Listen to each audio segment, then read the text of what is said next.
Assalamualaikum warahmatullahi wabarakatuh. Selamat siang dan salam sejahtera bagi kita semua. Di sini kami dari kampus Institut Teknologi Bisnis Indragiri. Kami dari kelompok 5. Sebelumnya ingin memperkenalkan diri terlebih dahulu. Perkenalkan, nama saya Apel Batur Rahman dan teman-teman saya. Saya Citra Salsabila. Saya Putri Andini.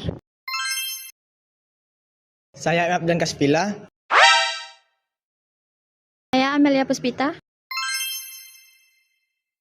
Saya Aurona Desa.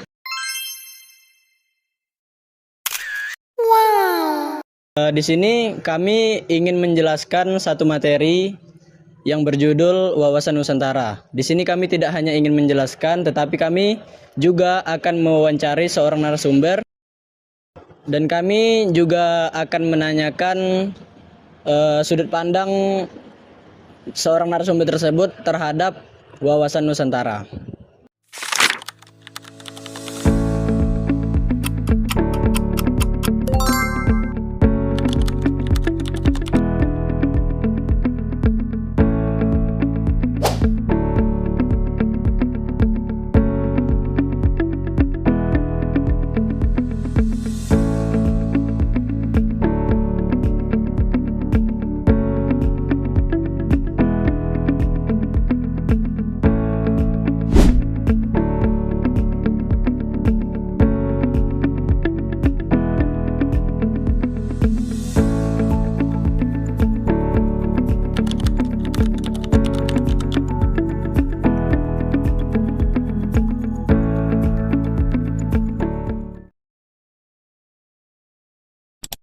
Saya April Batur Rahman. Saya sekarang bersama teman-teman saya. Sekarang kami berada di Desa Redang, tepatnya di kantor Desa Redang.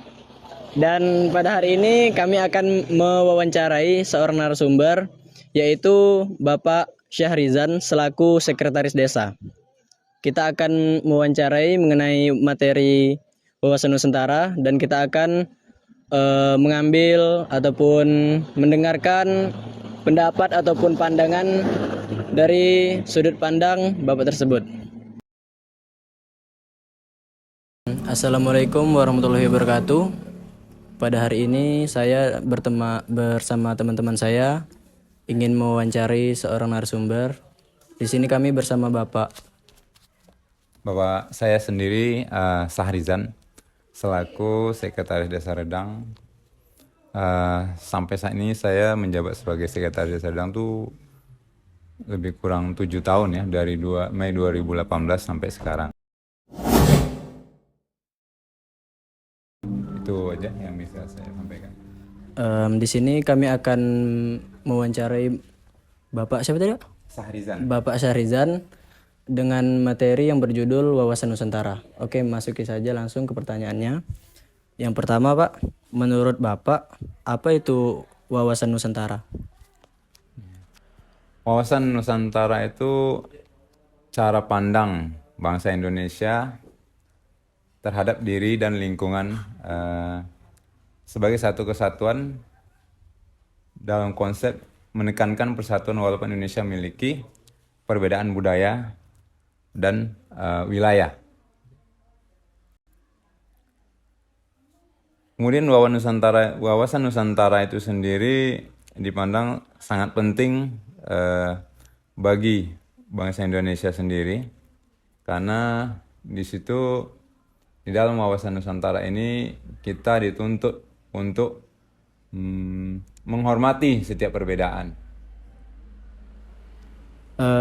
Baik, selanjutnya bagaimana nih menurut Bapak penerapan Wawasan Nusantara dalam kehidupan sehari-hari kita di Indonesia ini, Pak?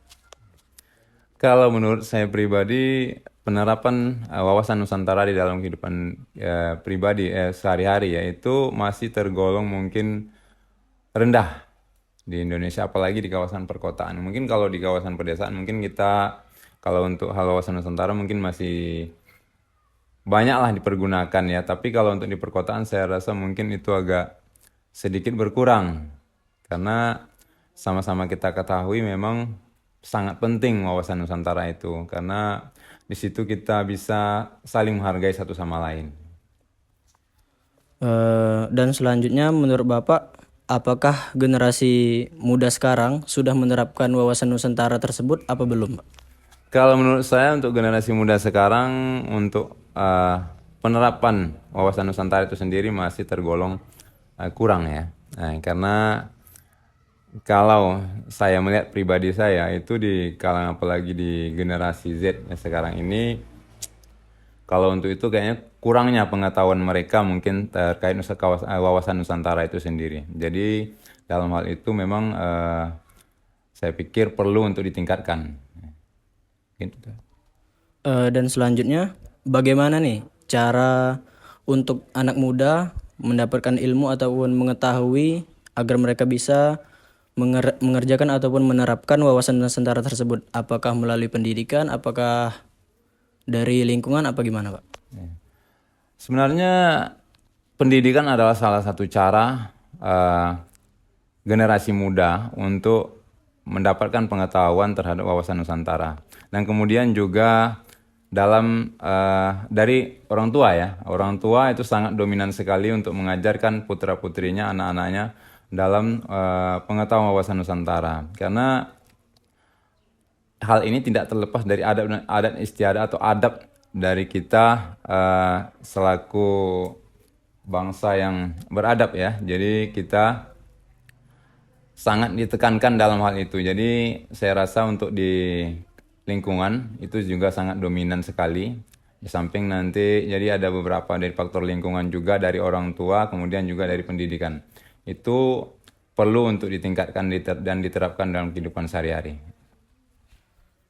Apa dampaknya, Pak, jika wawasan Nusantara ini tidak diterapkan oleh generasi muda ataupun bangsa Indonesia? Apakah bisa menjadi perpecahan antar suku budaya? Apa ada tambahan yang lain gitu? Oh, jelas sekali. Kalau wawasan Nusantara ini dilupakan atau tidak diterapkan dalam kehidupan sehari, jelas ini akan sangat berpengaruh bagi potensi perpecahan bagi bangsa Indonesia. Karena sama-sama kita ketahui kalau di antara satu dengan lain sudah tidak saling menghargai, jadi maka perpecahan akan timbul di mana-mana. Jadi untuk itu sangat penting sekali wawasan Nusantara ini, supaya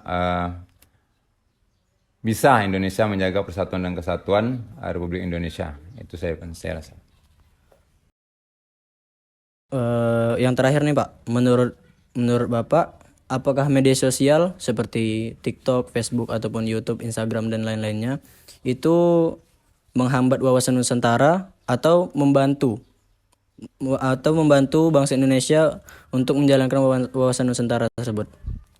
Kalau menurut pribadi saya, sosmed yang ada itu tergantung bagaimana cara kita atau cara orang menggunakannya. Makanya kalau yang menggunakan sosmed itu adalah orang-orang yang mungkin tidak atau belum mengerti, mungkin itu tidak akan berpengaruh banyak terhadap wawasan Nusantaranya. Tapi kalau mereka yang sudah mengerti cara menggunakan media sosial itu seperti apa, saya rasa itu juga sangat membantu ya. Karena kita saling berinteraksi, berdialog, walaupun kita jaraknya jauh. Tetapi kalau kita paham dengan apa yang kita gunakan, apa yang kita manfaatkan, insya Allah wawasan Nusantara itu bisa kita terterap dalam diri kita. Ya. Terakhir, pesan-pesan dari Bapak untuk generasi anak muda sekarang harus menerapkan wawasan Nusantara. Pesan-pesan saya untuk generasi muda khususnya agar senantiasa untuk menerapkan wawasan Nusantara ini, mempelajari lebih dalam lagi, lebih jauh lagi, karena bagaimanapun ini adalah sangat penting bagi kita semua, penting bagi bangsa dan negara untuk persatuan bangsa Indonesia. Cukup, Pak. Baiklah, tadi kita sudah mendengar jawaban-jawaban dari Bapak tersebut, dan semoga kita bisa mengambil manfaatnya dan tidak hanya mendengarkan saja, tetapi juga menerapkan apa yang telah disampaikan Bapak tersebut. Terima kasih kepada Bapak yang telah meluangkan waktunya untuk bisa kami bertanya tentang pendapat Bapak. Terima kasih. Mungkin sampai sekian saja wawancara kami pada hari ini. Kami akhiri. Wassalamualaikum warahmatullahi wabarakatuh.